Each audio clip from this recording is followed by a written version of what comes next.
Welcome to TWitWoW, the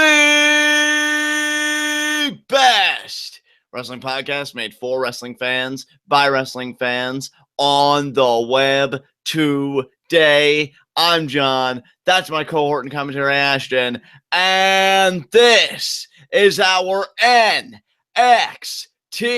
review. And this is the first episode of NXT we've reviewed since they've gone and they've, kind of recapped and showed NXT Australia and NXT Tokyo Japan in full. Now we're back in Full Sail. We're getting the gears turning to NXT TakeOver San Antonio. And I've got to say, I really enjoyed this show. I would say the two big winners of this show would be the NXT Tag Team division and above all, the NXT Women's division. Because I really liked what was happening in those divisions. Particularly, I loved Asuka tonight, and we'll get to her a bit later. But yeah, on the whole, this is a solid episode of NXT to me. Two really great in-ring matches. One between two guys you might not necessarily expect, and then, of course, the tag team title main event. So, yeah, on the whole, I had a lot of fun with this episode. Ashton, I know it's been a while since we talked about NXT, so what do you think about tonight's episode? Yeah, I mean, isn't it funny that when they actually realize that their backs are up against the wall and they have to put out compelling content to build up for a takeover show, they put out compelling content. Exactly. Yeah.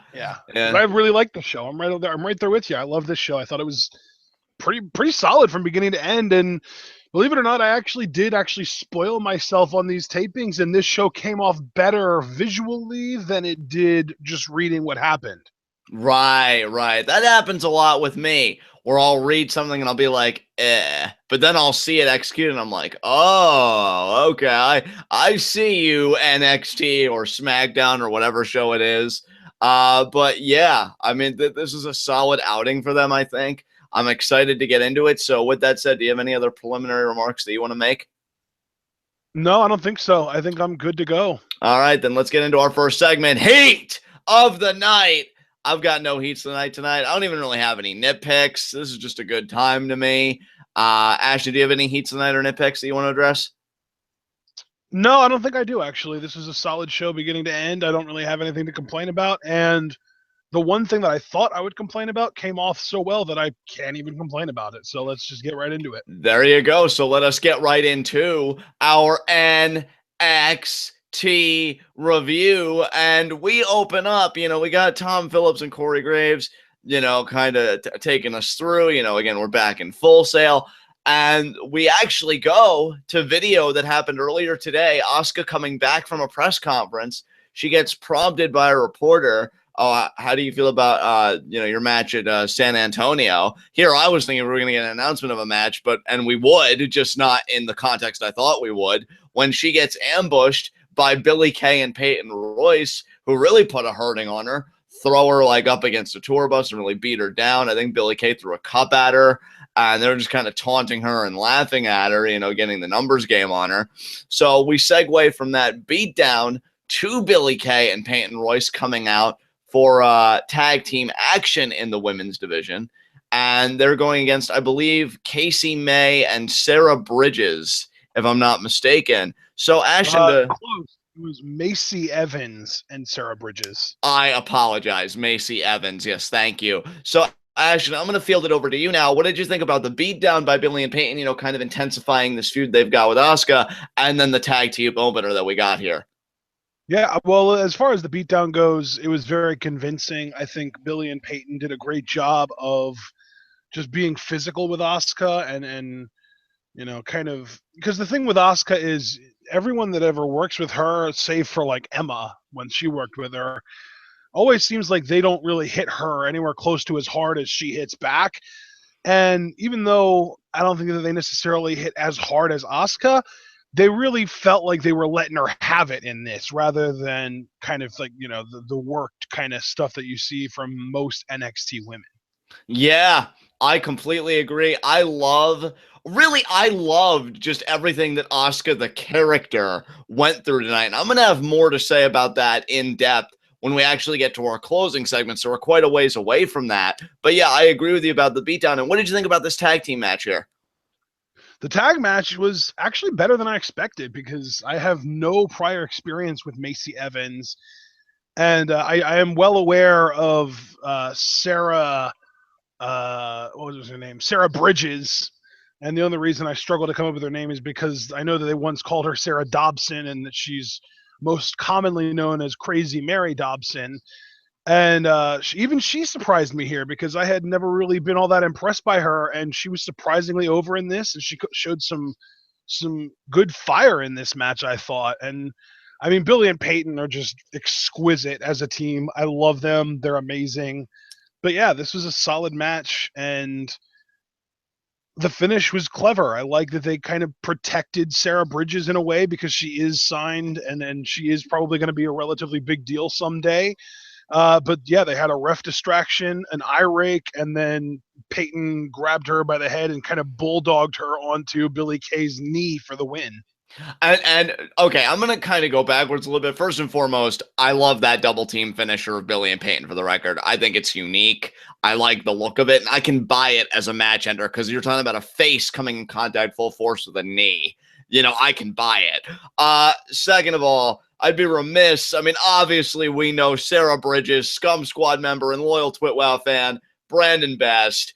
I really honestly couldn't ask for a better debut for her because we all know in NXT when a talent comes in, you got to go through the motions, you got to pay those dues. But I completely agree with your assessment. I actually feel like she was protected here with the eye rake and the ref distraction. To your point, I was pleasantly surprised that the crowd got behind her so quickly. So this is somebody, with NXT a lot, especially with the really promising acts, it's a slow burn. Let's not forget how long it took Billie and Peyton just to get to this point. So yeah, I'm very pleased with her first outing and curious how it's going to go for her in the future. Dude, I freaking wish Billie and Peyton would have been as well booked and as well protected as Sarah Bridges was tonight. They got freaking jobbed out for months on end before they actually got any kind of an opportunity to show even a modicum of personality.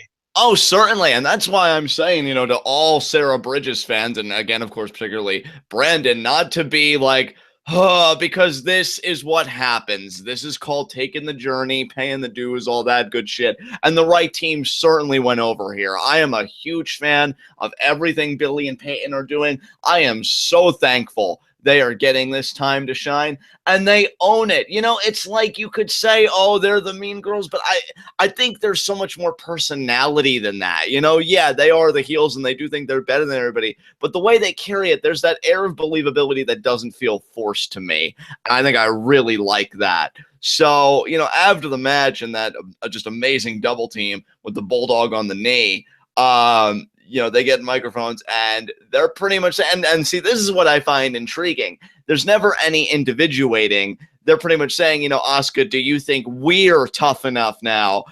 Your NXT Women's Championship belongs to us. So it's almost like they've got a team Kevin and Chris vibe going on where they think they're going to share the championship.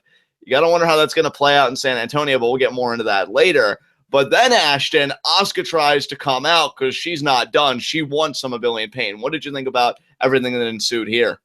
Well, I wanted to ask you, John, before we talk about the Asuka thing, I wanted to ask you, who do you think between Billie and Peyton, who do you think's the better talker? Oh, that's a good question, man. Honestly, I think Billie sounds more comfortable to me. Yeah, like just between the two of them, I think Billie has more of a confidence on the mic to me. Peyton's not bad by any means, but I think Billie's got more presence to me personally. Well, what do you think? Am I going out on a limb here when I say that it feels like Peyton is maybe overcompensating? I don't think that's going out on a limb. Like she's overdoing the heelish promo to try and be more convincing. Right, because having always said, what was it, Peyton that's usually the better babyface, or is it Billie that's the better babyface? Exactly. Yeah, Billie is the way more natural heel, but I am thoroughly impressed by how well Peyton has handled the heel role. And even though, like I said, it does feel like she's kind of overcompensating a little bit for the fact that she is such a natural babyface, and she's kind of, like overdoing it and adding the growls in her voice to try and sound more evil. I'm really impressed by her heel work, and even though I do think Billie is a much better and more natural heel, I got to hand it to Peyton for kind of going with the flow, handling the transition, and pulling off a heel vibe about as well as you can expect, really. Hey, dude, I just commend her for doing something new that's somewhat foreign to her and not crumbling under the weight. Because I feel Yeah, like a lot of the time I'm really looking forward to kind of seeing her. And it's so weird for me to say this because normally when I do say this, it's about a face that needs to be allowed to turn heel. But right. I'm looking forward to Peyton being allowed to kind of take the shackles off and be the more natural alignment. And like I said, normally you're saying that about a face that needs to turn heel, but in this case, it's the exact opposite.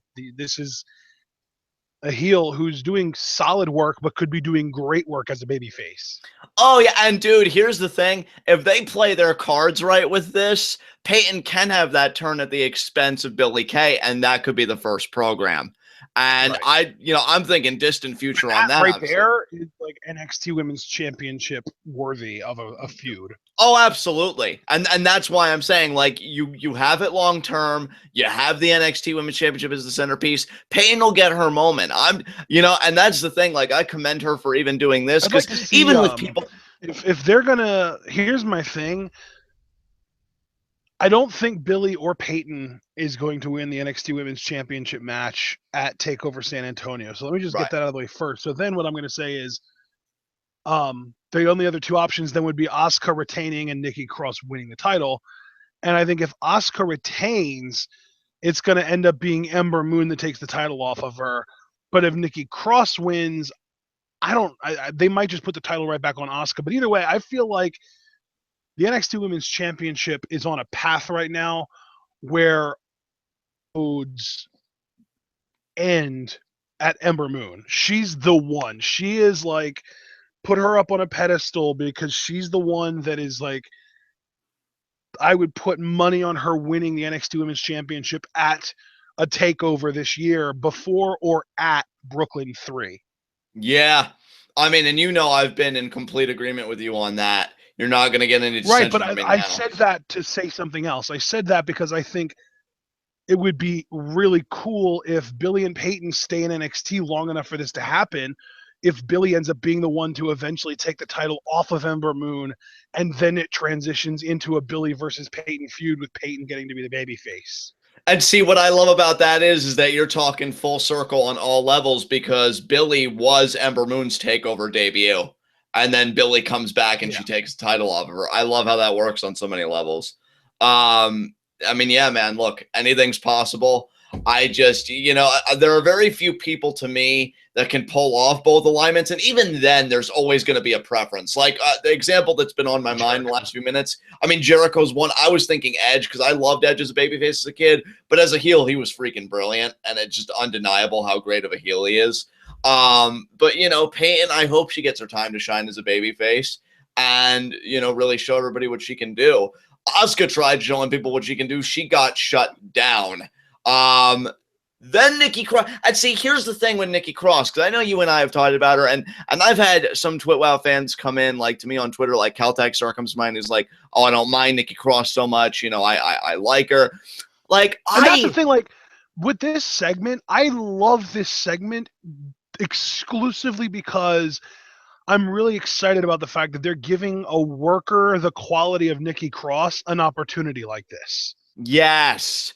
Yeah, because dude, here's the Like this thing. is a huge spot. Like I could have seen Ember Moon being in this spot, and they gave it to Nikki Cross. Like that's Yeah. gigantic. Oh, that's and see it's moments like this that keep my interest, however thin, in Sanity because she keeps Billie Kay and Peyton Royce at bay. She chases them off. And then when she's kind of posing, Asuka goes to charge at them because she still wants her piece. And that drop kick made me pop. That drop kick was gorgeous. It's just again, what were you gonna say? I laughed because the first thing I thought when I saw that drop kick was, oh, that was kind of sloppy. I wish she was a little more athletic so she could have gotten a little more height on that. I'd see. I thought that. See, to me, I like the drop kick because that impact seemed like, damn, like she laid Asuka out to me, and that's the thing. And what I saw Asuka leaning into it, and because she is used to working strong style, she's used to getting hit harder, and she took more of the drop kick than most women would have been willing to. And fair enough. But regardless, to me, it was a great visual. what point I'm trying to get at is Nikki Cross, while a great worker, I just, as a character performer, there's definitely something there. It's just, again, got to be toned down a few notches. I'm sorry, like, I'm not about to budge on this, because then she's going and she's biting the rope, and I'm like, okay, you had a badass moment. Dude, it's so funny. We are so on the same page with this, because it felt like she got into the ring, she kicked ass, she got up on the middle rope, and that was cool. And then the drop kick was cool. And really, when I say it was sloppy, it almost fits her character, because her character is meant to be sloppy. So like, I can forgive that because of that. But then immediately after the drop kick, she goes into this like overacting, oh, I gotta act crazy so that people think that I'm this insane person kind of mode. And she spazzes out and she starts like biting the ropes, and like she grabs the ropes and shakes them, and she starts like twirling around. And yeah, it was unnecessary, and it almost ruined the moment for her.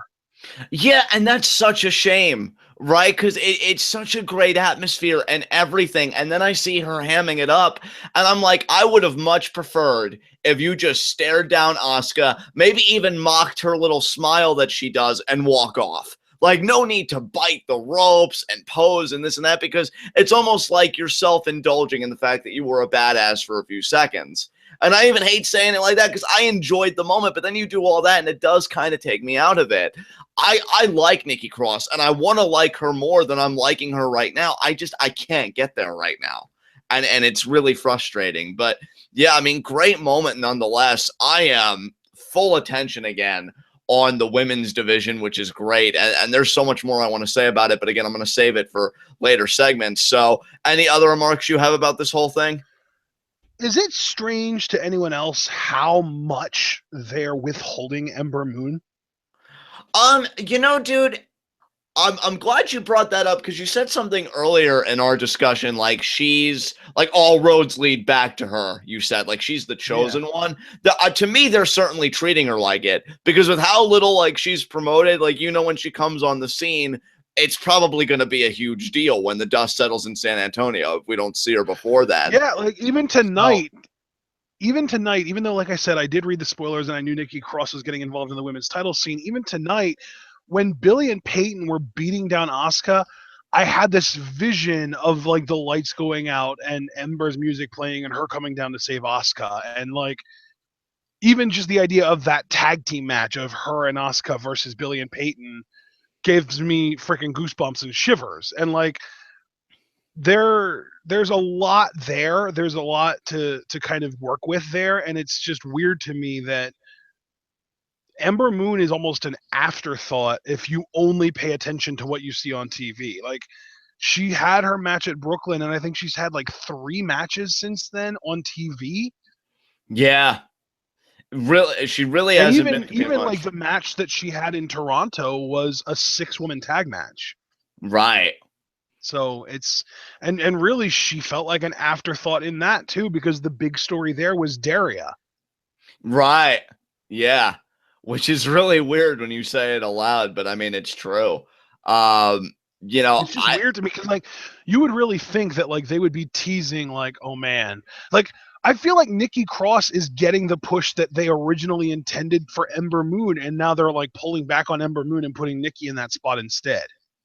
Yeah, I mean, you gotta wonder, like, if that's true. Like, why are they slowing down? Like, do they really want to try and create a moment with Ember Moon, so they don't want to force it and they want to be more conservative with her promotion? I almost wonder if Ember Moon has an undisclosed injury, because that's kind of what happened earlier in 2016 with Sasha Banks after the WrestleMania match that she lost. Was she showed up on the night after, or she didn't show up the night after Mania. She didn't show up for like a month or two after WrestleMania, and people were like, oh, they're just withholding her so that they can build up to SummerSlam. But then when she finally did come back, it wasn't in the build to SummerSlam, it was in the build to Battleground. So you would think if they wanted to build a match, they would have waited until either at or after Battleground to even bring her back. But no, they brought her back before then.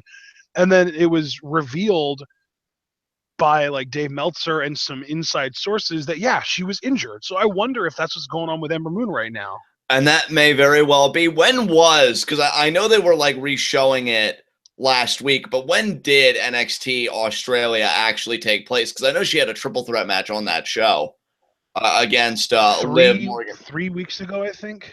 Okay, so she did compete fairly recently then. I don't Wow. know then. So maybe she's not injured. Maybe she's just legitimately they're just not using her. Which again, though, it comes back. Remember at the beginning of this year, or sorry, at the beginning of 2016, they just weren't using Billie and Peyton, and now all of a Right. sudden, like the latter quarter or so of the year, they are all over the product and getting a ton of TV time and promo time and everything. Like, why is NXT so weirdly like choosy about which women they show on television? I don't know. I'd be curious to find out, but I don't think Ember Moon's injured given how recently she competed. That's why I asked you when it actually happened, not when it was re-shown to us, because if it was still like a brief window, then that would kind of rule out to me an injury. So yeah, I mean, because she had a triple threat at the Australia show. And Who else yeah, was in that? Liv Morgan, and I forget the third person. I'm guessing either Billie or Peyton. I think it was Billie Kay. I'm not I think sure. it was Billie Kay. Yeah. Damn, that's so weird. I don't know, man. It's just so strange to me that Ember Moon is. She really is made out to be like this big deal, and she even got the winning freaking pinfall at Toronto, and now she's just. I seriously, it's been I think 4 months or 5 months. It's been 5 months since Brooklyn 2, and I think she's had a grand total of 3 matches on NXT TV in that time. Right. It's so Yeah, weird. even if it is a little more than that, I guarantee you we don't enter double digits. Like, yeah, it's just really bare bones. And I don't know. I don't know what they're doing with her, but I mean, the NXT women's division certainly is heating up now. Pieces are coming together, and it's nice to see. And I'm again especially happy for Billie and Peyton, Nikki Cross, brilliant worker, character performer. Still got to put in that work. I'm sorry. So, anything else you want to say I about think this? I'm most looking forward to her performance in the Fatal 4-Way match that got set up later on in the night. Yeah, definitely. Like Definitely. seriously, like she does. No one excites me more than she does in that match. And you know how big of a fan I am of Billie Kay and Peyton Royce, but I see Nikki Cross as sort of like another Becky Lynch type, where if she can kind of figure, and it's so hilarious that I make that comparison because Becky Lynch had character acting issues for the longest time in NXT as well. But if she can get the character down, I know she's a great worker, and they're both charming and charismatic. Like, yeah, she really is like a squat mini little Becky Lynch in a pocket. Yeah, I mean, dude, I'm right there with you. I'm not rooting against this woman by any means. I know, like, she's brilliant in there. It's just she's got to work on it because when Becky worked on it, look at where she is now. She's so beloved by so many people, and she's a legitimately good promo and an adorable promo. I'm psyched for the steel cage match on SmackDown Live next Tuesday between her and Alexa Bliss. Nikki By the Cross, I hope. way, Yeah. I just wanted to say I'm actually looking it up now, and she's been in 4 matches on NXT TV since Brooklyn 2. I was one off, Yeah. How crazy is that? and But really, she's only been in 5 matches total, with the fifth one being the one at the Toronto show. right. Okay. Okay. Well, yeah. I mean, I hope Ember Moon gets back on track. I hope WWE allows her to get back on track. And Nikki Cross, I wish nothing but the best. And Billie and Peyton, I'm very excited for. So that's all I got to say for now. Like I said, I'll have more to say later. But you have anything else you want to say? No, I think we can move on. And up next was a backstage segment involving Nikki Cross, where she just says she's going to take the NXT Women's Championship. And then Eric Young's like, yeah, we said we're going to take, and we're going to take. Yeah, I enjoyed it. And then when they leave, we see a close up of like Big Damo watching in the shadows. So, yeah, that was a thing. We're continuing to Oh, tease I that didn't whole even thread. see that. Wow. How did I miss that? Yeah, because the interviewer, I think Dodge is her name or Charlie, looked out of the No, corner it of was her a new eye. one. It was a brand new interviewer. Jesus Christ, I'm not going to be able to keep track. But yeah, out of the corner of her eye was Big Damo, like arms folded, seeming like he was surveying the tell scene. you what I want to know, where the hell did Kathy Kelly go, and why is she not on my TV anymore? I think, dude, here's the thing. I think she's been relegated to WWE's YouTube channel because she does the whole like recaps of, oh, this is what happened on Twitter, or this is what happened on Instagram. So it's like she reports on social media or something. So yeah, Kathy Kelly, I think, is more YouTube based. Well, damn. So you mean I have to actually go out of my way to find Kathy Kelly content? That's not worth it. Yeah, well, I was just about to ask you. You got to know if she's worth it or not, and there you go. So, yeah. I mean, I love me some Kathy Kelly, but hell, she's still under the WWE umbrella. So if I'm going to see Kathy Kelly talking, being hand-fed lines from WWE, it better be on television, because I'm not going to seek that shit out. Yeah, I mean, talking smack, seeing as how you sub out Daniel Bryan every other week, why not get Kathy Kelly and Renee to co-host? I'd actually be intrigued by that pairing. You think that'd be awkward? I think that'd be really awkward, yeah, because like Kathy Kelly is kind of the heir apparent if Renee ever decides to leave. Oh, so all the while Renee would think, man, that's it. That's my replacement. The moment I'm out the door. But yeah, I mean, the moment I accept that ESPN offer. The moment I join Coach. But yeah, what happened after this segment? After the backstage thing, we had Elias Samson, baby. I love Elias Samson, and he sang, and he did the whole "it is what it is what I am," or what it needs is what I am, or whatever again. And Corey still despises him, but whatever, man. I freaking love Elias Samson. I love this match. I love this guy as a performer. Get him on the main roster ASAP. I mean, I agree. You already know my opinions on Elias. Another great showing for him. He's getting the crowd to hate him, and you know what that means? He's a genuine freaking heel. He doesn't work in that shade of gray like seems so commonplace in 2016. He knows what he is. He's committed to it. And you know, right? He's writing his song. You know what the world needs is what he is. What the world of wrestling needs is more genuine heels, and he's a genuine freaking heel. And the only problem I ever had with him was the finisher back in the day, but ever since he's upgraded to that like spinning neck breaker where he kind of has the wrist clutch as well, like we're good. Like it's almost like a twist of fate, but like without the theatrics, right? Exactly. It's just no nonsense. Like, oh well, that's it, and that's all I ever asked of Elias. And yeah, he's used that. Like I've seen him do it now. This is the second match that I've seen him do it with, and it's great. So now I'm on board. His finisher, and you know, there you go. So Elias Samson picks up a dominant win. By the way, Elias Samson, only 29 years old. Yeah, and just showing all that promise. So there you freaking go. Suck it, Corey Graves. I'm sorry that Elias Samson actually still has an in-ring career and you don't. Yeah, that's, you know, I'm sorry. I just felt like digging my heels in there because, you know, Corey, be the heel, support other heels. Don't be such a mark all the time. But yeah, that's my opinion. Damn, not even Wikipedia knows what freaking Elias Samson's actual finisher is, because they still have it listed as that snap swinging neck breaker he used to use. Well, see, this just shows that Wikipedia is behind the trend. Okay, they need to just get on Elias's level and know what he's about. Yeah. So. Another great performance from Samson. Do you have anything you want to say about it? Because that's really all I want to continue talking about the greatness that is Elias Samson. The only heel commentator on the show sure as hell won't. Exactly. God. I think that's what I hate most about Corey Graves not liking Elias Samson is like, it's your job to build this dude up. You're the heel commentator. You're supposed to talk about what he's doing that's good. And you're like, no one else is going to do it. And because you're not doing it, no one's doing it. And people think he sucks when he truly does not.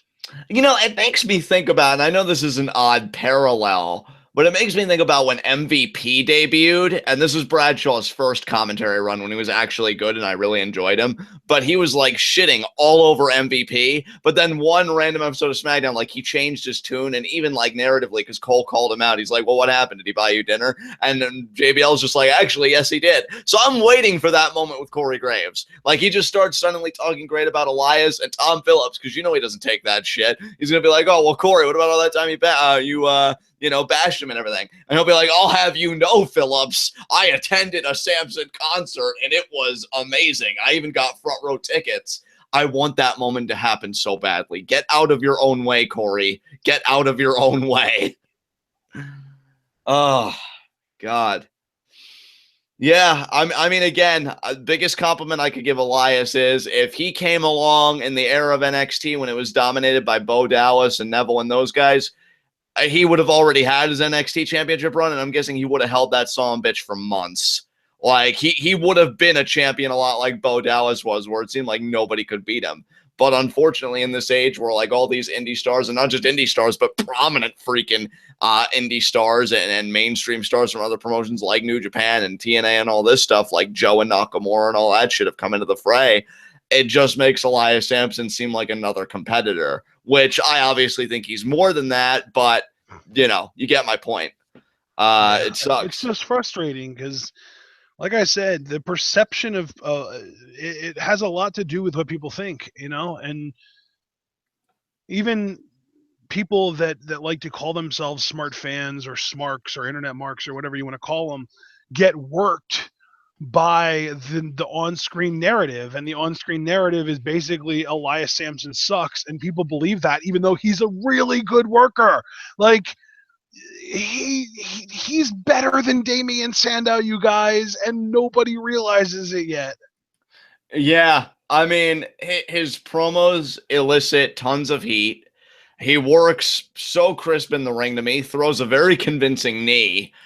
Dude, I'm telling you, he's like a freaking second generation Randy Orton or something. Because like Orton is another guy that everyone's just like, oh, he's boring. I don't want to watch his matches. But he's so crisp and such a good technician. That's what Samson is. The difference is, I honestly think Samson has more charisma than, well, maybe not than Orton, but still, he's really charismatic. And like, I always compare him to Damien Sandow because like Damien Sandow was sort of this generic looking guy who you give him a gimmick and all of a sudden, oh my God, he's super duper over. And, you know, Elias Samson has this gimmick and he's taken it across the goal line, and they're just consistently not giving him anything to work with. They're just feeding him shit and hoping that he can magically turn it into shit, turn shit into not even chicken shit, just generic shit into chicken salad. That whole stream of words just now was amazing.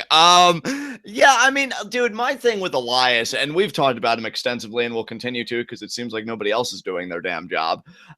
He's believable to me, like with his offense and with his character. Like, he's into it. That's why I loved Cody Rhodes so much. I mean, Cody Rhodes to me is the quintessential character performer. Elias comes out with the guitar and the bearded look and, really, looking like a drifter. And then he goes in the ring, he knees you in the face, he winds you up with that inverted neck breaker, and it works and it gets heat. See, this is what I don't understand. Like, what do you guys want out of your heels? Because they can't all be hilarious and have that charisma like Jericho and Owens. I wouldn't want every heel to be that way. Samson isn't meant to be funny. He's not meant to be cool. He's meant to get booed. And oh, would you look at that? He's getting booed. So I don't see the problem. And if we're talking about moveset, and you and I addressed this in Elias's debut, his very first match with the Drifter gimmick, not everybody is going to have this moveset that's 500 moves long with a litany of suplexes. I mean, I love those guys. Don't get me wrong. You know I do. But not everybody's going to do that, especially not a heel. And like I said, to me, with the heel, less is more, especially if those moves are effective. Elias doesn't care about looking pretty. He cares about winning, and his moves have done that. I think people ask for too much. I think because we live in an age, in my opinion, of the gray area heel, it's almost like that's the default setting, and if you don't conform, then you must be defective somehow, or you must be lacking in some way. But to me, Elias is a throwback to what a heel really is supposed to freaking be. I mean, to me, if this was the Attitude Era, and I've only experienced very little of it, but yeah, I mean, if this was that era, or the early 90s, you'd be talking a character like Elias Samson, a lot like the Honky Tonk Man. You know, this long-standing, solid mid-card performer. I could see him like running roughshod with the Intercontinental title or U.S. title, and I still see that kind of potential in him. I mean, really, Cliff Amal in chat made a great point. We had a lot of the same complaints about Baron Corbin a year ago today, and look where he is now. Yeah.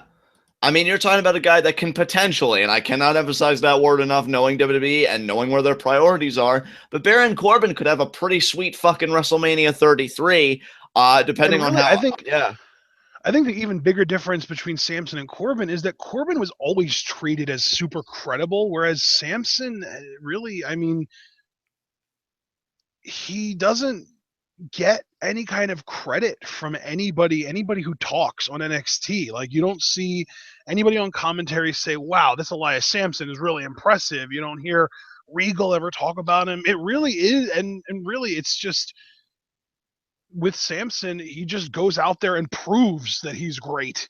But the problem is, like, he's not doing any like flashy, crazy moves. So a lot of like what he is doing doesn't necessarily get him that like instant, oh my God, this guy's legendary kind of recognition from today's fan base. I see, like, I didn't want to interrupt or anything, but there's this point I really wanted to make because you didn't said even interrupt. I was done.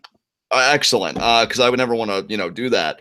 But like you said something that really struck a chord with me about how, Corbin was always credible. Now, I love Corbin to death. This is not meant as a put down to Corbin. I am happy as fuck for that dude, that he is getting paid and he is making shit happen. But to me, Elias is actually better than Corbin in one of the ways that in WWE's mind actually matters. He has a better look in my mind than Corbin does, because he's freaking ripped. He's freaking ripped, and he's got the beard and the hair. Like, he has that look the same way when I say, how can Roman Reigns be a babyface when he looks that good? And I'm worried when I go to a show with my wife because I'm afraid that I'm going to leave without her. Same thing with Elias Samson. It's like, oh my God. If I bring my girlfriend and she sees that he's playing guitar and he's got this fully thick beard, like, am I fucked? And that's like, he has a great look. Love Corbin to death, but he has to wear a shirt when he competes, which I do think was a smart move, because then it got everybody else off his back and he's just able to be great.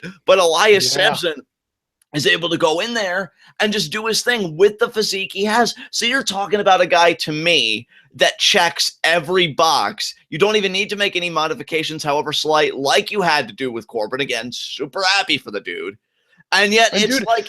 The funny thing, too, about the whole Corbin Elias Samson narrative is that Samson works like a giant. He works like a monster. He no-sells a lot, and he legitimately does. Like, if you just watched his match with Jonathan Cruz tonight and you didn't know how big anyone was or anything, you would think Elias Samson was like 6'6", 250, and Jonathan Cruz was like maybe like 5'11", 6 feet tall with like a slender like 180-pound build. But Elias Samson is only 6'1". He's only 6'1", and he works like he's huge because of like he's able to tell this story of like, no matter what you do to me, I'm gonna do to you what I want to do to you, and there's nothing you can do to stop it. Like, Cruz hit him with a freaking Rana tonight, and he rolled through and just stood up and immediately went over and clobbered the dude in the corner. It was great.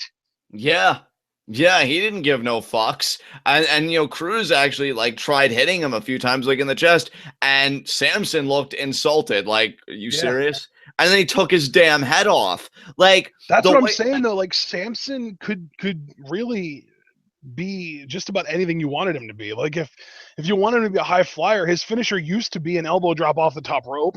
If you want him to be a technician, he got the knee strikes and the holds and stuff that he can do. If you want him to be this like unbeatable killer, he can do the no-selling. Like, he is so versatile. And the only people that ever talk about him negatively, except for us. Yeah.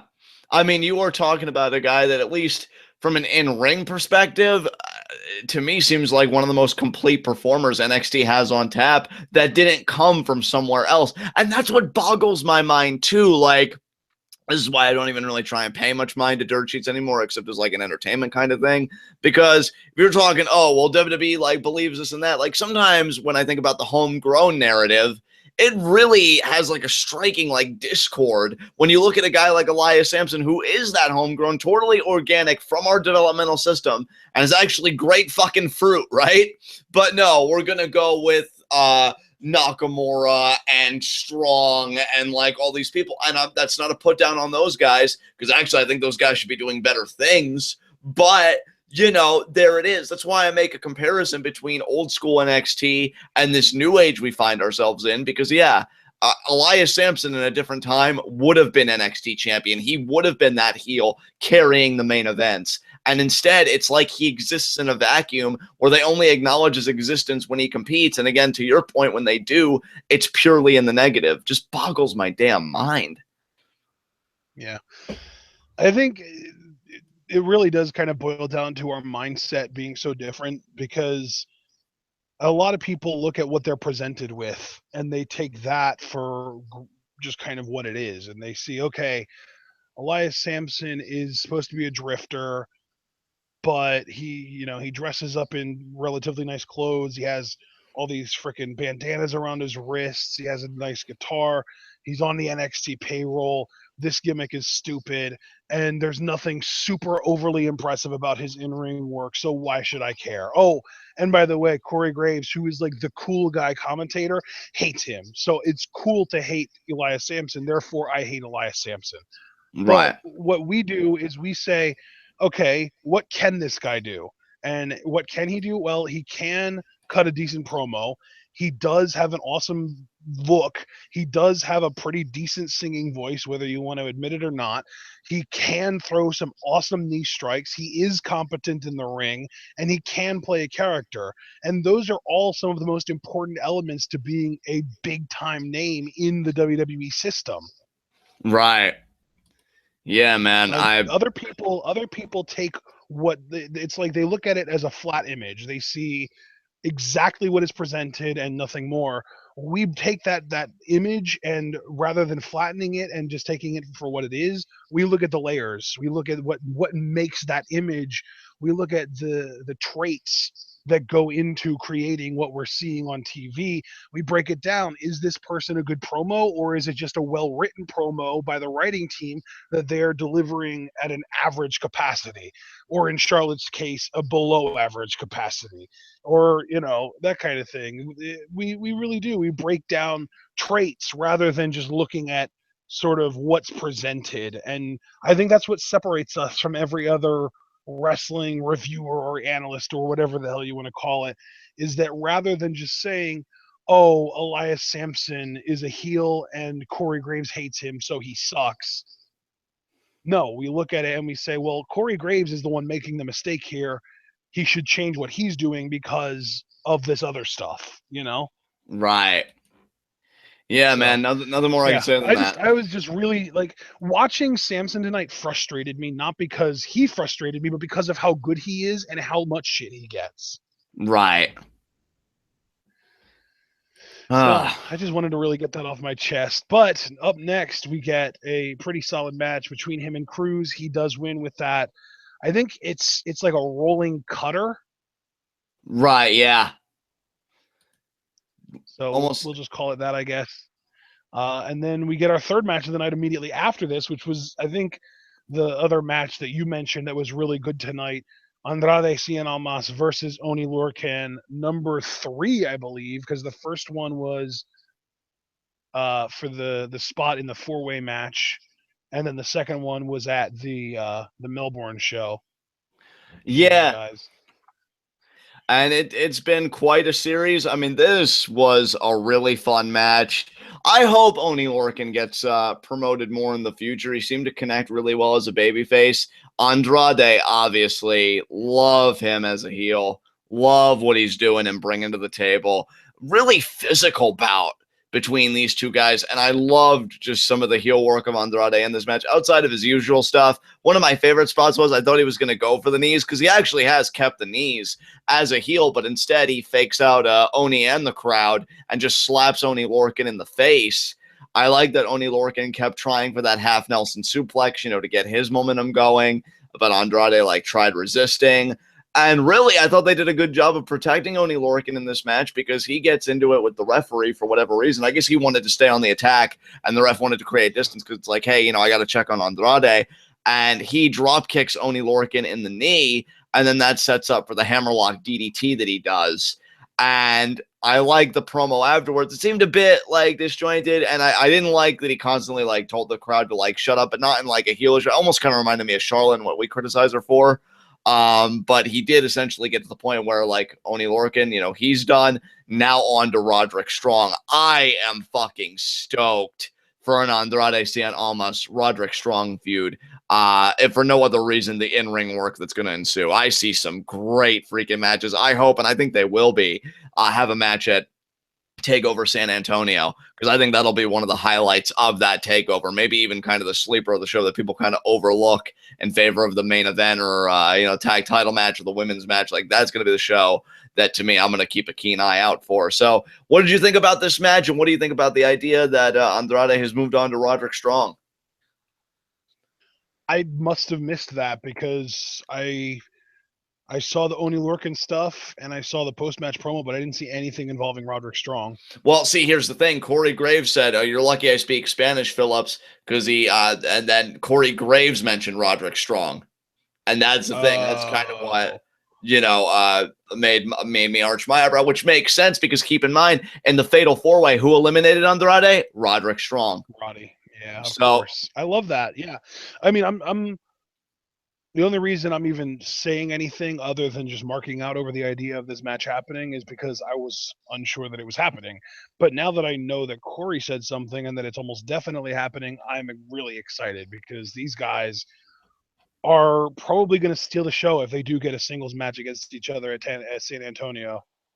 Yeah, and you know what? Like, oh, God, I'm going to be so torn for this because I love Rod. And here's the thing about Roderick Strong, just to kind of clarify for everybody. Like, I think I really fell in love with Roderick Strong in PWG, seeing his work as PWG champion. I'm like, oh, man, this guy's fucking great. And I know you've been a fan of his for quite some time. And with Andrade, like, I had heard about him as La Sombra. I tried to go back and watch some of his matches of him as La Sombra.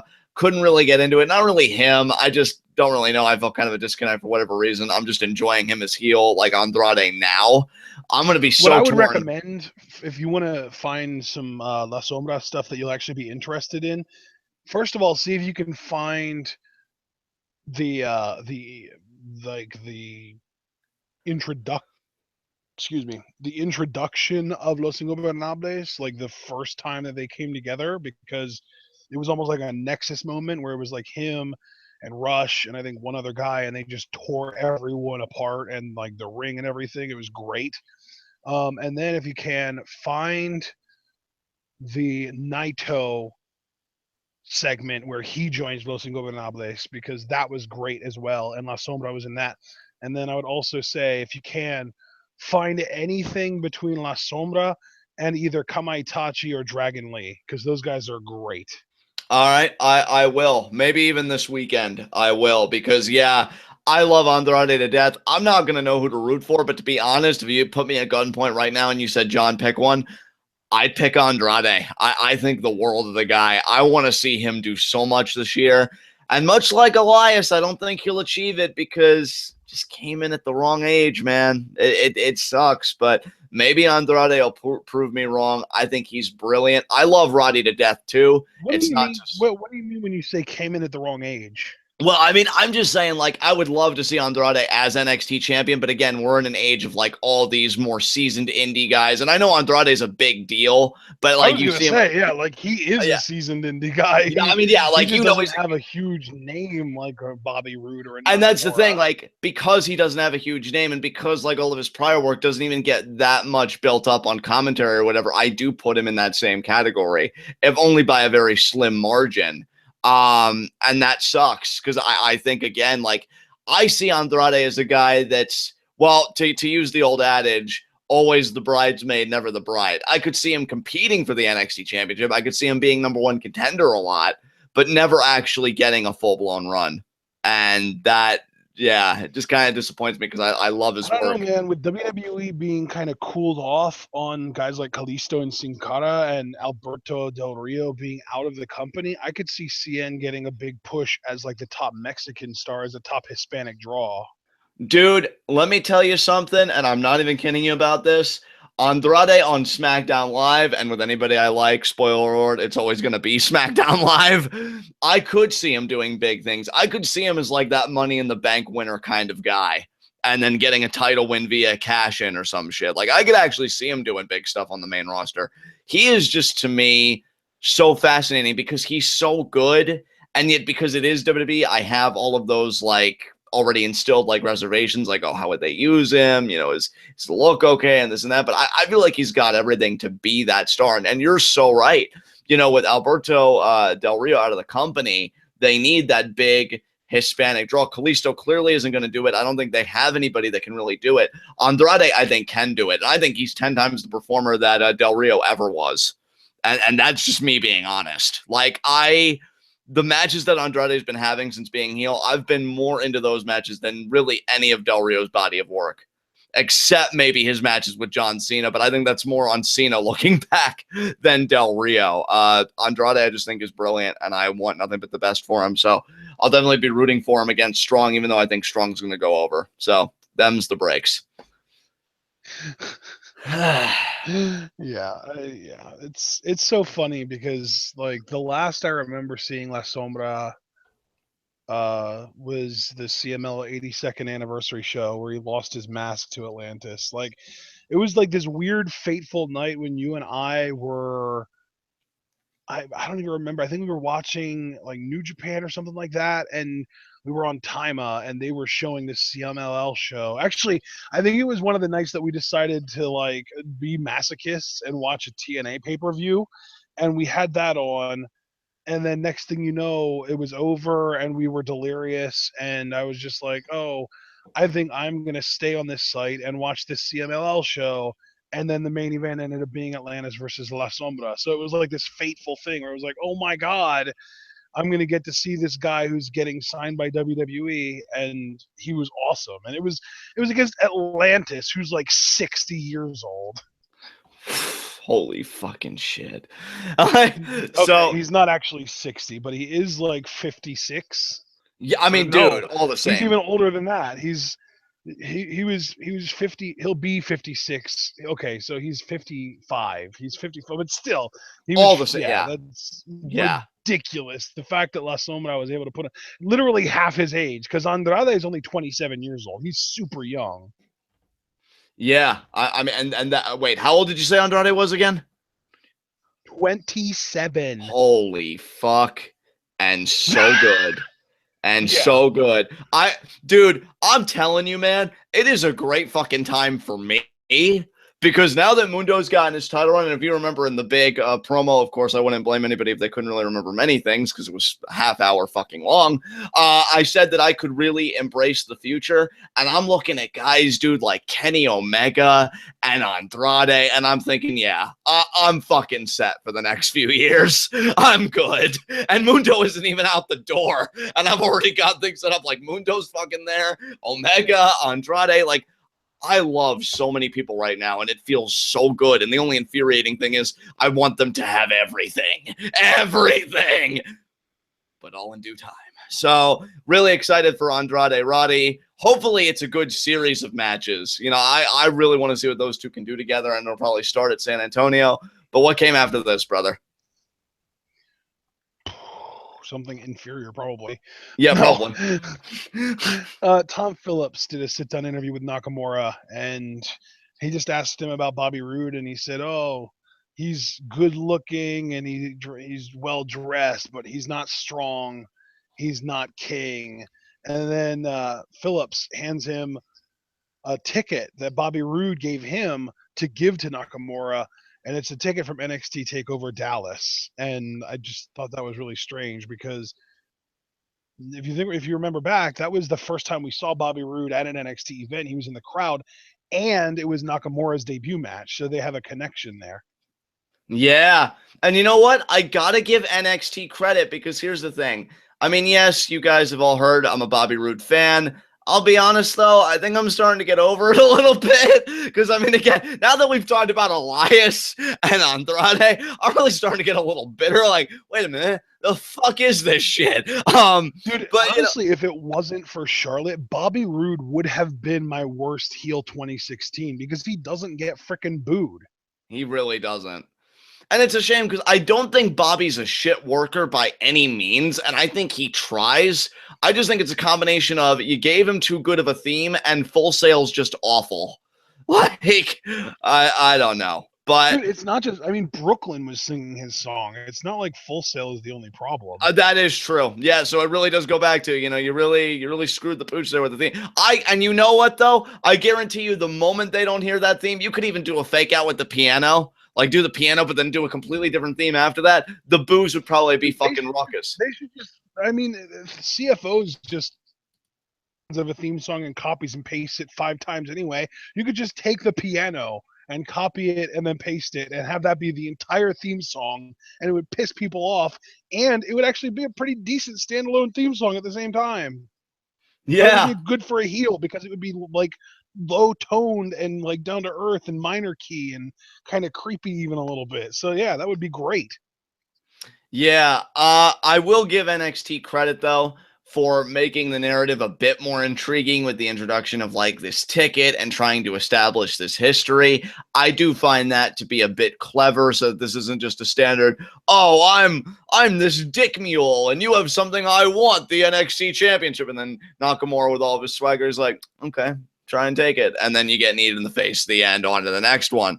So we'll see how it goes. Contract signing, I believe Regal said, is next week.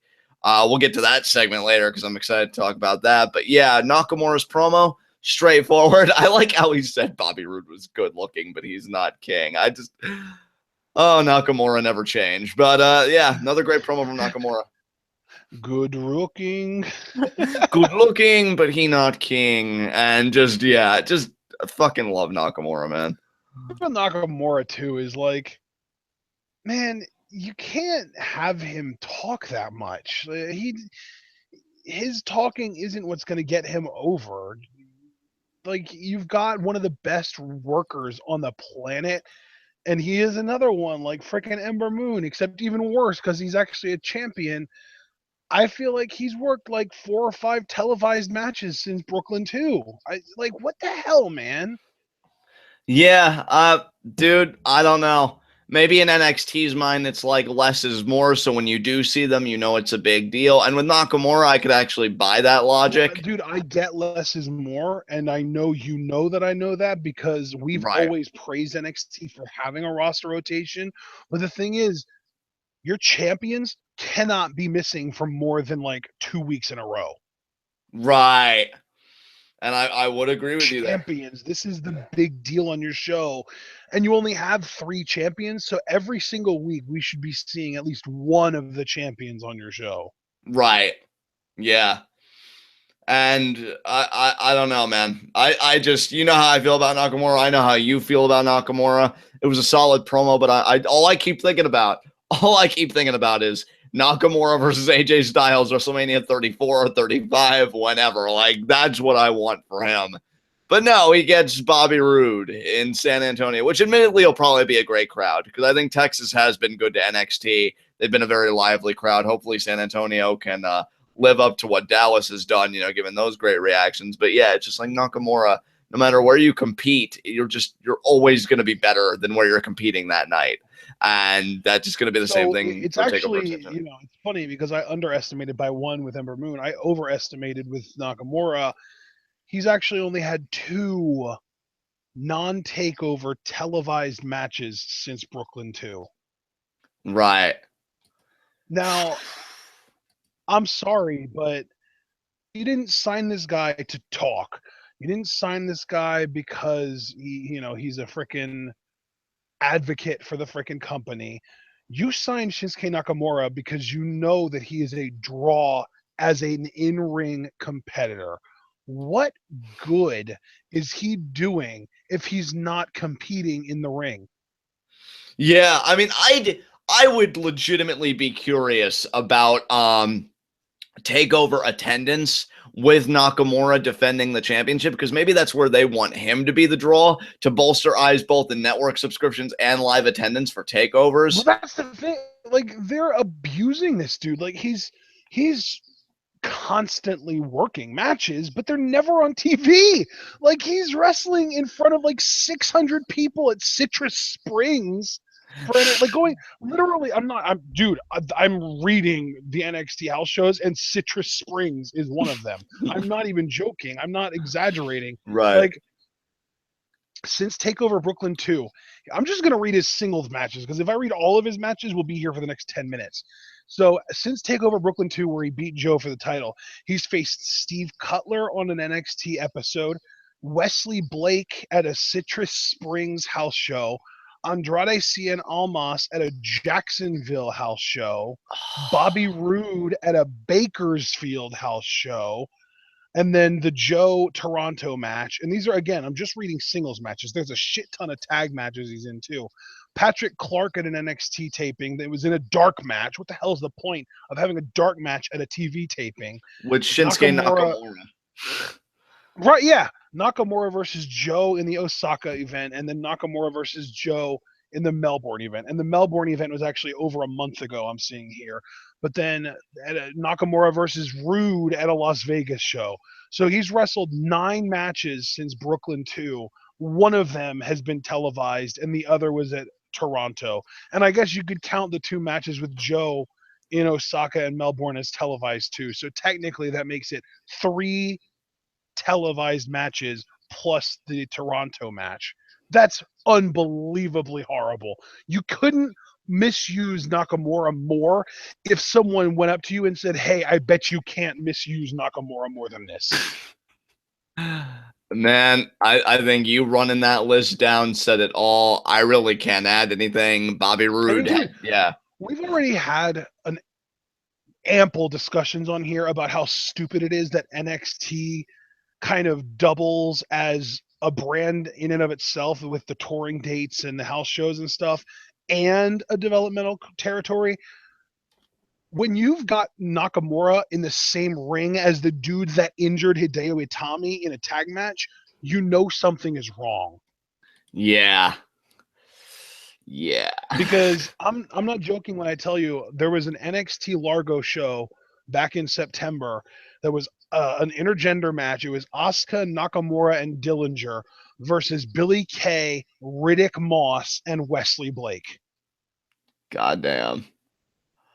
And speaking of putting Nakamura in the ring with people who botch, they put him in a tag team with Miller and Thorne, TM61, against Wesley Blake and the Authors of Pain. Yeah. And you wonder why you deal with injuries as much as you do. Yeah.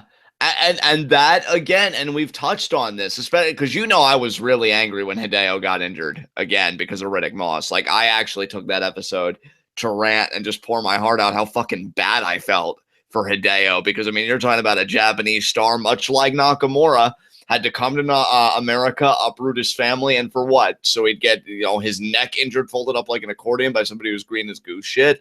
And, you run that same risk. Team up with Hideo Itami to take on the amazing team that is Riddick Moss and Tino Sabatelli at a Largo house show. Yeah. I mean, I don't understand it, man. I mean, look, I hear the people being like, oh, but if he's on Raw, he'll get misused or this and that. To me, and that's the thing with main roster, a lot like Finn. As long as they don't put him against Titus O'Neil on Raw, his odds of being against somebody who's likely to injure him with a botch are nil. Exactly. So you think about his welfare. Titus is the only guy on Raw who is botch prone and most likely to injure someone. So as long as you keep more away from Titus O'Neil on Raw, you're fine. Put him on Raw, and at the very least, if he's going to get hurt, it's not going to be because of negligence. Right. I mean, to me, I look at it, and it's the same thing with Finn. Now, it's unfortunate what happened with Finn, but, I mean, that was an injury-based thing, not a character or booking-based thing.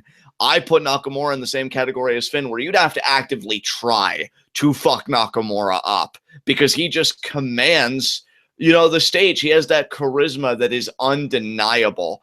And I guarantee you, when Nakamura debuts on the main roster, all these people, I mean, they must have very quickly forgotten about Finn. I mean, I know it kind of took a dark turn with him getting injured, but on his first night, he won 2 matches, and one of those matches was the main event against Roman freaking Reigns. I guarantee you Nakamura would have a similar night on Raw or SmackDown when he debuts. They're not going to fuck him up. Like, tell me if this is ridiculous to you or if I'm just blowing this out of proportion.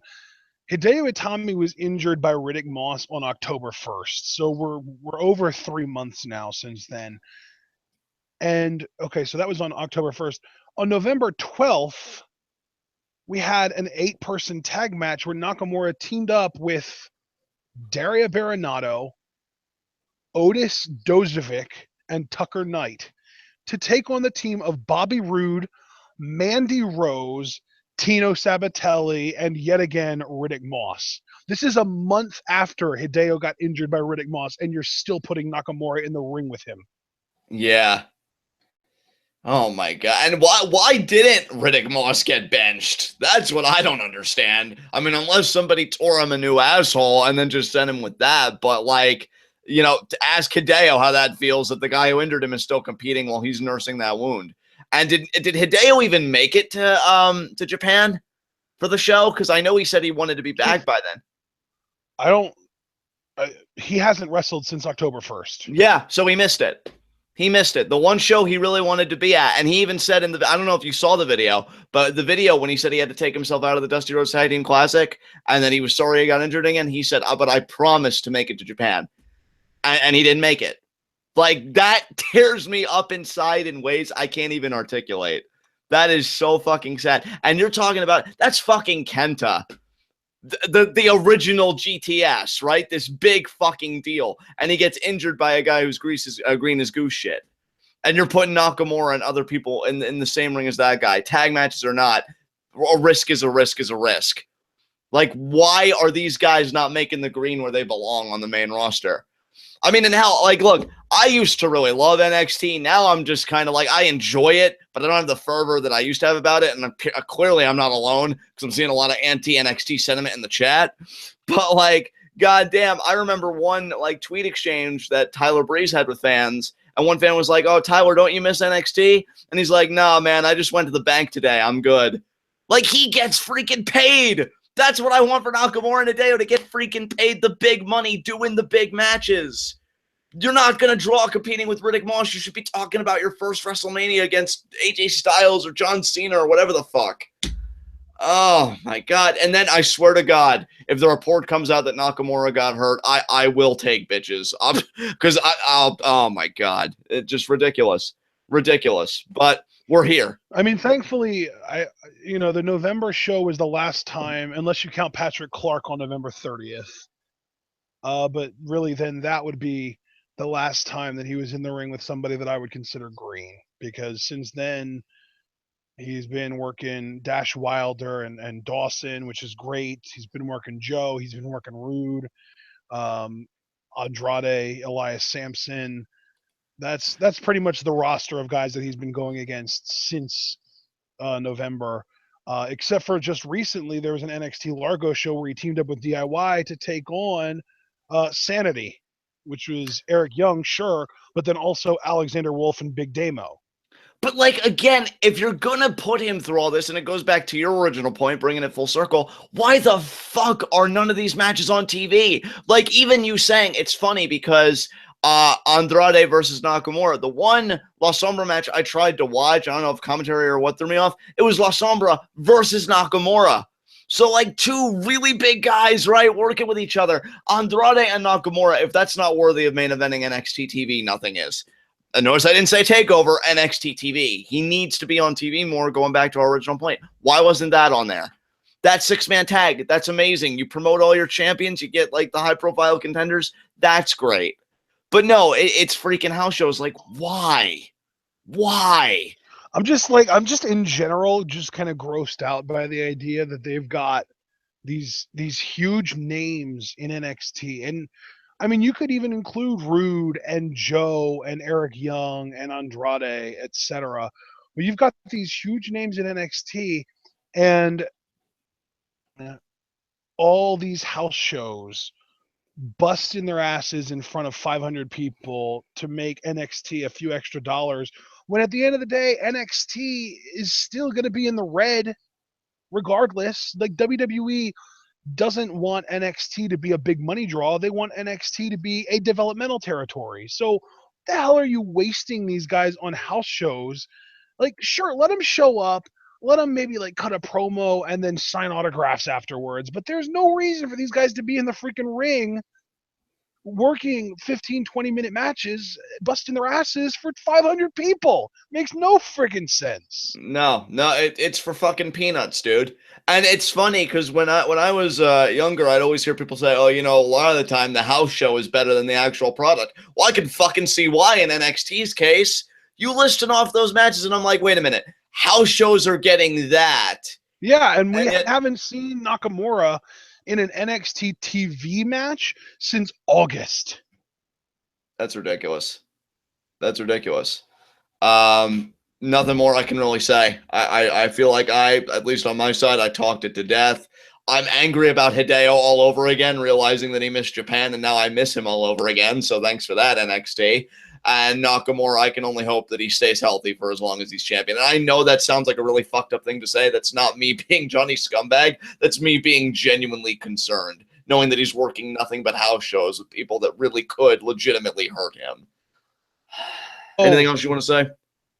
Exactly. And I'm right there with you. It's pretty ridiculous. But people are going to, you know, oh, but they wanted to be at home with their families for the holidays. That's why there were no actual NXT TV shows for the last 2 weeks. Yeah, and yet they work freaking 5 or 6 days a week working house shows for peanuts when they could have used one of those house show days to tape in front of freaking Full Sail to give the people who watch NXT compelling content for the last 2 weeks. It's unbelievable. Yeah, and to those same people, yeah, ask Hideo how his fucking Christmas was, earning peanuts for the family that he uprooted from their home country. Like, I'm sorry, I am so bitter right now. I want him to come back and kick every fucking head in because this just isn't fair. It's not fair. And that's the thing. I saw in chat someone said, I wish Moss would get released. I don't want Riddick Moss to get released. He's got upside. I just want him to be relegated to working with people who aren't as valuable to the company as Nakamura and Itami. And I'm glad you said that because I should make clear too, because I know I'm the really angry one here. I have nothing against Riddick Moss. It was a shitty fucking thing that happened, but this is the problem when you try and be both developmental and your own brand. You have this intersectionality of talent, experience-wise, like these big-time veterans and these lowly rookies like working together, and it doesn't work. Riddick Moss and exactly. Let's let, I mean, before we let Riddick Moss work with Nakamura, let's put him against freaking, and I love him, but let's put him against freaking Elias Samson first, because even though I love Elias Samson, if Riddick Moss hurts him, it's not going to destroy the NXT product like the absence of Hideo or Nakamura would. Exactly. And again, like, you look at what he's doing with Sabatelli, that could be a team that has promise, but let them actually be developed, working with other people that could also be developed. You know, that's all I'm freaking asking for. There's no reason Hideo had to put his neck out. And what did Riddick Moss really learn from the experience? Because if anything, let's... If you want those guys, Sabatelli and Moss, to get better, put them in the ring with Nick Miller and Shane Thorne for a few weeks or months. I mean, right there, those guys are amazing in-ring technicians. They're hardly ever on the NXT product, so if they would manage to get hurt, as unfortunate as it would be, it would not really be a huge detriment to the television product. Like, that's what you do. You need to work people up through the ranks before you put them against freaking names like Nakamura and Itami, who are getting put at risk for injury for no reason at all. Any worthwhile developmental system to me is not egalitarian in its nature. Not everybody is equal. If it was, the wrestling product would be shit. There are clearly people who are better at this than other people. It doesn't mean that those who may have more deficiencies deserve to be given up on. I don't want to give up on Riddick Moss. You know, the one thing I say consistently about NXT, I don't like giving up on anybody until WWE gives up on them first. And that even goes with people that I hated, like Mojo Rawley, and still hate to this day. But yeah, I mean, Moss and Sabatella, like, they have promise, sure, but why are they working with these guys that don't even really need NXT, if we're being honest? And see, those guys only exist because of the other half of the dichotomy. Oh, but NXT is also a brand, and a brand needs big names, right? Fuck you. Fuck you is all I have to say to that, because you're either one or the other. You can't be both. And when you try, this is the shit that happens. Look at it, because these are the chickens that come home to roost, and there's nobody to blame but yourself. So fucking pissed. All right. Well, I mean, unfortunately, we do need to move on, because up next was our main event, the Revival versus DIY, and this was a solid match. And this, I mean, look at this, John. We have champions actually wrestling and defending their titles on WWE television. Who would have thunk it? Oh my God. Yeah, remember the days when the NXT championship would get defended on TV? I remember. But yeah, this NXT tag team championship match, fucking solid. And I like that these guys try and do a little something different every time. You know, I love. You know, it's funny because it was just, I want to say a few days ago that I was thinking, man, I feel like it's been a while since DIY has been on NXT. You would expect for them to be, you know, kind of showing up more, since they had that amazing match with the Revival and getting like this big ovation. And I guess that this was their first appearance in front of Full Sail, because this was the big ovation that I was waiting for. Yeah, I mean, to be fair, I think they appeared on maybe like 2 episodes prior where they tried to cut a promo, but then they got interrupted by Revival and then Authors of Pain, so they didn't even do any talking. So yeah, this is the first time we really got to see them in full doing what they do, and it was a great fucking match. Oh yeah, by the way, Johnny Gargano's still not 30 years old yet. Yeah, thanks for the update, because he's so fucking good. Yeah, and that's another thing, like the Revival. And yeah, I'm actually looking right now, and this is Gargano and Ciampa's first aired televised match since Toronto. Yeah. That's crazy. But you know what? What better match than a tag team title rematch? And these guys killed it like they always do. I don't know if this is the last hurrah for the Revival, if they're going to be on Raw soon or SmackDown Live. I don't know where. I mean, hell, maybe the reason they kind of rushed the titles onto American Alpha was so we could get that feud on SmackDown. Maybe. And that's kind of what I've been thinking for a while now too, brother, especially now that they successfully defended against the Wyatts again on this past SmackDown Live. But yeah, I mean, I love Dawson and Wilder. I'm telling you, man, I'm like so freaking eager for different people to get called up from NXT. I'm waiting for like Joe and Dillinger to debut in the Rumble, and then like, you know, Revival gets called up for like on SmackDown sometime during the build up from Rumble to WrestleMania, and then like the post WrestleMania Raw, we get Nakamura and Asuka and like this weird Japanese invasion on Raw or something. I don't know. Like, I'm just waiting. Like, bring these freaking people up so that they can, I don't know, work people that are of similar experience levels to them. Yeah, because I mean, this masterpiece, and again, like, I want to see these guys do it in front of a Raw crowd or a SmackDown Live crowd. This tag match was so much fun. I love all 4 guys, and I know I've really been emphasizing the Revival, but they really are the more organic team, though. I mean, Gargano and Ciampa have become one hell of a tag team. Nobody does it like the Revival. It's so funny that I think it was Cliff in chat said Gargano and Ciampa are relationship goals, because to me the Revival are relationship goals, because I mean those guys rarely lose, but even when they do lose, they lose as best friends. Remember Toronto holding each other's hands, preventing each other from tapping out before finally giving up, and now tonight they were literally hugging each other as they got knocked the hell out by PCS, because they knew it was over. They knew it was over, and it's like, well, we're going out together, Dash. I love you, Scott. I love you too, Dash. And then hug. It's been a good run, buddy. Let's do this. Like, I never want, and I know WWE sometimes, I think they've kind of restrained themselves a bit, though. I'll be curious to see how they handle the New Day, seeing as all 3 members are in the Rumble. They love breaking up teams and this and that. I hope the Revival is one of those teams that never break up, and they're like one of those mainstay tag teams like the Usos are really starting to become, and those tag teams, because they're so fucking good. So fucking good. And yeah, that finish of them hugging each other, eating PCS, Still love that you came up with that, by the way. It feels so organic anymore. I don't even question like its origins, knowing that it happened on this show. Yeah, Ciampa and Gargano retain. Just a great outing for the Revival. If this is the end, just thank you for all the amazing NXT matches. Thank you for making me fall in love with tag team wrestling again. I mean, Jesus Christ. Really, I feel like all of our thanks belong to the Revival for that, because like Alpha might have kind of kick-started that a little bit last year, and by last year I mean in 2015, but right. like the Revival are the ones that made American Alpha really like a big deal. Like before the Revival feud, Alpha were great, and I don't think anyone would question that, but the Revival is what made them legendary. And then the Revival's tag title run was amazing, and they made Ciampa and Gargano legendary as well. Yeah. These guys are incredible at what they do. Oh, and by the way, the we're never going to actually use this, but the official name for the PCS is Meeting in the Middle. Yeah, that sucks. PCS is so much better. It's so bad. Like, maybe Becky Lynch got to name a finisher, and then she was like looking at it, and she's like, huh, well, how about Meeting in the Middle? And, that's just kind of how it all went down.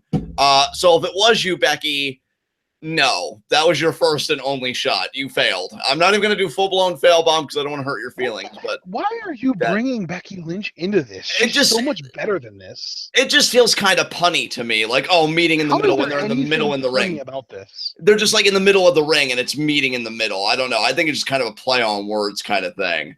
And it just kind of strikes me as something Becky Lynch would come up with, possibly. Maybe she would have come up with something better. She's so much more highbrow than that, John. I mean, I don't know. I mean, Becky Lynch does have poor taste. I mean, just look at her relationship with Alex Foster, but I digress. But yeah, I mean, PCS is far better, and that's what we're sticking with. But after the match, Gargano and Ciampa, they're celebrating, and Authors of Pain come out and interrupt. And you know what? This wasn't bad, and I'll tell you, it's funny because somebody must have given him a talking to after that horrendous spot, which, by the way, guys, we actually had one of the competitors in that spot reach out to us on Twitter and say, not a work. And then when we realized it was one of them, he detailed like he did get a concussion from that, but thank goodness outside of that, he's okay. Because that was a spot I'm like, oh my God, did somebody just die in the ring? And somebody must have talked to AOP about it because they've changed the power bomb. They clink the bodies together, but then they both do double power bombs, but on opposite ends, so they don't like hit into each other in an ugly fashion like that last tag match. So at least they tweaked it. I'm cool with it. I mean, I still like AOP. It's a lot like Riddick Moss. Obviously, I don't want him to fail, but that was a really fucking scary spot to happen. And it just reminds you of the precarity of the industry when you've got people that are wet behind the ears. But this is a good segment. It was fine. They laid out DIY. They posed with the tag titles, and it was a great visual to end the, well, not end the show, but, to end the in-ring portion of the show. So I liked it. What about you? Yeah. Did Ellering cut a promo, or did he just stare? He just stared. But that was it then. Yeah, that was it. Yeah, so, and yeah, I agree with Ace the Skylord. The meeting in the middle thing sounds more like something Nikki Bella would come up with than Becky Lynch. Yeah. And I don't know, you guys. Why are you asking me to name your finisher? You're just kind of meeting in the middle. Like, oh my God, you could call it that. Meeting in the middle. That's so good. But Ciampa, it's Ciampa actually. Yeah, Ciampa, next time you need to really think about how you asking me these things affects me. And the Bella brand. And the Bella brand. God. Oh Jesus. Gosh, I can't believe Brianna retired. God, I think imitating Nikki Bella for a prolonged period of time gave me vocal cancer. So, do you have anything else you want to say about this segment? No, I'm good. Let's close her out. Actually, no, we still have that one more thing, the Regal announcement, because I really like this. Oh yeah. Yeah, because he announces that Authors of Pain and DIY, they're going to fight at San Antonio, which I thought was already established prior to this announcement, but I digress. It was. Next week's going to be the contract signing, Rude and Nakamura. And what did we get? Oh, we already knew our NXT Championship match. What other match got set up? And no, Well, I then guess that was it. Asuka came Yeah. in and she was like, "Make the NXT Women's Championship match, please." And Regal was just like, "Well, with who?" And she just goes, "All of them." And see, again, though, I mean, just a quick side note before I gush over this segment, because I've been wanting to talk about this since we started the program. Again, Regal, showing that, and you wonder why Joe hates your ass. So you ask Asuka, oh, against who, Asuka? Please pick your opponent. Like, no, you've never given Joe that privilege, you dick. Sorry, just, I really don't understand the favoritism. God, Regal, get your fucking shit together. But yeah, I loved Asuka here. I loved how they used her throughout the whole night because this is first of all, it makes logical sense that it's going to be a fatal four-way because she's been so dominant in one-on-one competition. And that's all she's been having. It's like, if this is like a Ryback character or whatever, pretty soon you'd be taking on two jobbers in a handicap match or whatever. Asuka has just been one-on-one match. And I feel like it's been forever since we've had a multi-person match for the NXT Women's Championship. Like, the last time might have been that historic fatal four-way with all the four horsewomen that everybody, raved over. So, and it makes sense too, because, oh, well, if Asuka can beat anybody one-on-one, well, let's stack the deck a little bit. Let's get three women in there. I like that. It makes narrative sense given the dominance of her character, not to mention the fact that all three of the people have been gunning after her. But what's really striking to me, Asuka, who's been saying, nobody's ready for Asuka, I am the women's division. Now she's got to ask herself, well, am I ready to stare down the barrel of a fatal four-way? Because she's got the mascara running down her cheeks. She's trembling with rage and emotion. All of them, she says. She's vulnerable. And I fucking love that she's vulnerable. Like, I'm ready for Asuka to go full-blown heel when Ember Moon steps up. Don't get me wrong. But Asuka is staring down the barrel of three heels here. And for that to really work, for that to really resonate with me, I need to know that Asuka feels the gravity of that threat. And I feel like that was conveyed to me tonight with her barging into the office again, her makeup all like messed up. And I even felt like she was in tears or whatever and just really visibly shaken and saying all of them. She does not like being put in a corner. She knew what that felt like tonight and she hated it. And she wants to take on all of them to prove to herself that she has it in her to never make it happen again. And I love that. That's the kind of story I need. And so far, NXT's delivering. So right now, I'm most excited for this fatal four-way on the card. And then right behind that is Andrade and Strong. So what did you think about all this? And Nikki Cross is, like I said, the one that I'm most excited to see in this fatal four-way. Yeah. I mean, Nikki Cross, I think, could have a real... She could be the equivalent of what Mariposa was in Battle of the Bulls. Like, that real breakout performance where, like, everybody takes notice of her. And I am hoping for that for Nikki Cross. But, yeah, Asuka, finally... Because I'll be honest, like, I have nothing against Asuka. I actually quite like her. But I feel like I haven't been able to get invested in her title reign for quite some time because, I'm just all about that Ember Moon life now. But just seeing her so shaken and beaten down by everybody taking a turn to show Asuka what they think after she's been on her pulpit for so long that nobody's ready. It's so refreshing and it gives me a reason to invest. And I'm so grateful for a reason to invest. So yeah, I'm fucking pumped for this, dude. Should be great. Yeah. Well, I think that's about it for NXT. And we've actually gone for over an hour and a half now. Yeah, that's great. It's one of the longest NXT reviews in recent memory, and we're still not done because we have high spots and low shots, and I'll just continue the discussion here. My low shot's Asuka. I mean, again, this woman that felt invincible realizes she's never been more vulnerable than in the face of these odds. And I feel like that's something I would mockingly say about Roman Reigns, but it actually feels true here thanks to Asuka's performance. This is why I fell in love with her initially, because of her body language and her ability to just convey emotion this way.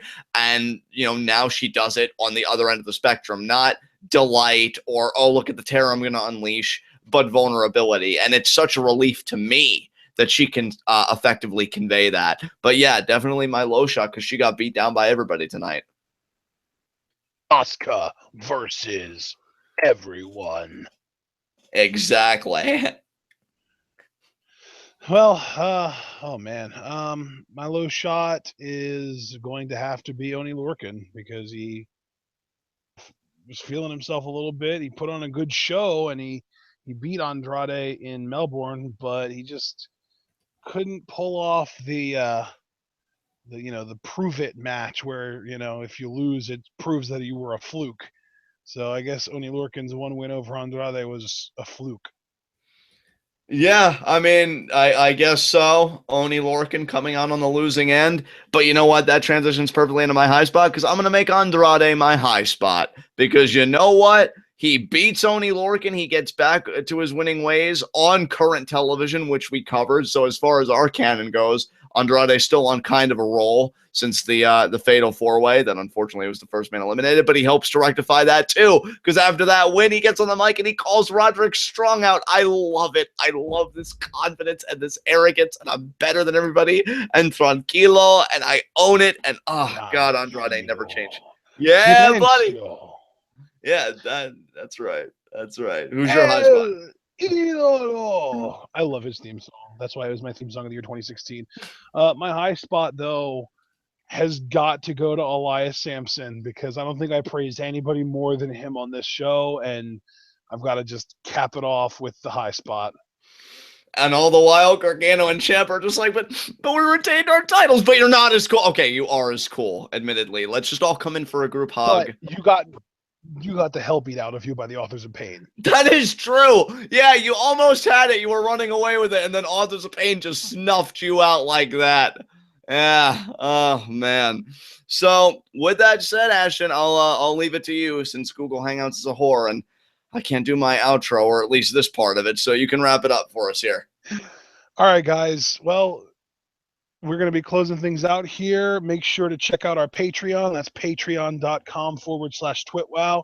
Nice, easy little URL there to check it out. We're still doing requests. We've got 3 requests up on the channel right now. 2 reviews. One was for Survivor Series 90, or no, Survivor Series 02. And then the other one was Halloween Havoc 97. And then we also ended up doing one that was live reactions. And the live reactions was specifically just for the last 3 matches on New Japan's King of Pro Wrestling pay-per-view 2016. We're not going to have anyone donate for us to watch New Japan shows in 2017 because we are going to attempt to cover every major show that New Japan has this year. However, we will be doing a Patreon requested review this month for Ring of Honor's Final Battle 2016. So you have that to look forward to. And anything else that you might choose to request for us to do in the future. Anything that you request, we will be doing the month after you put in the request because, the money has to actually go through and that doesn't happen until the first of the following month. So we want to just make sure that everything's fine and dandy along those lines. If you are interested in supporting us more directly, you could buy a t-shirt. Actually, Patreon is the more direct way to support us, but if you want something physical to show for your support, buy a t-shirt. If you don't want to pay the 22 or 23 bucks for a t-shirt, buy a mug. If you're not much of a coffee or hot chocolate or tea drinker, buy a sticker. It's only $6 and we get I think like 2/3 of what you pay for it, which is the highest percent of income or of payment on those items that actually goes straight to us. So we actually had 4 people buy the hashtag Scum Squad t-shirt this past week. That was the first week that it was up, and those 4 people are going to be very happy because the shirt looks amazing.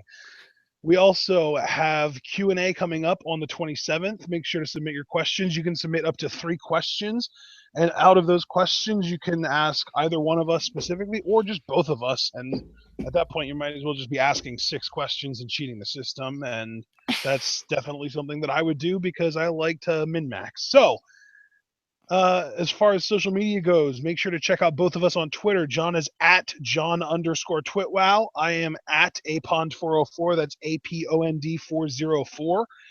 And we have all of our links in, or at least I have all of our links in my Twitter profile. If you don't feel like going to my Twitter profile to get those links, though, I can hook you up right now. Go to reddit.com/r/TwitWoW for this TwitWoW subreddit. There you can see all of our content that we get posted. I share everything to Twitter and Reddit, and while I'm at it, facebook.com/TwitWoW. Like the page if you feel so, the desire to like the page. We won't make you, but if you enjoy our work, be sure to check out our Facebook as well. I also post all of the stuff that we put up on YouTube there. Or if you want the easiest way, just subscribe to us on YouTube. Remember to leave a like on this video, because YouTube's algorithm really favors activity in videos. So leaving a like, leaving a comment, anything that kind of shows that you're engaging with the video helps us out quite a bit. It really increases our visibility on YouTube.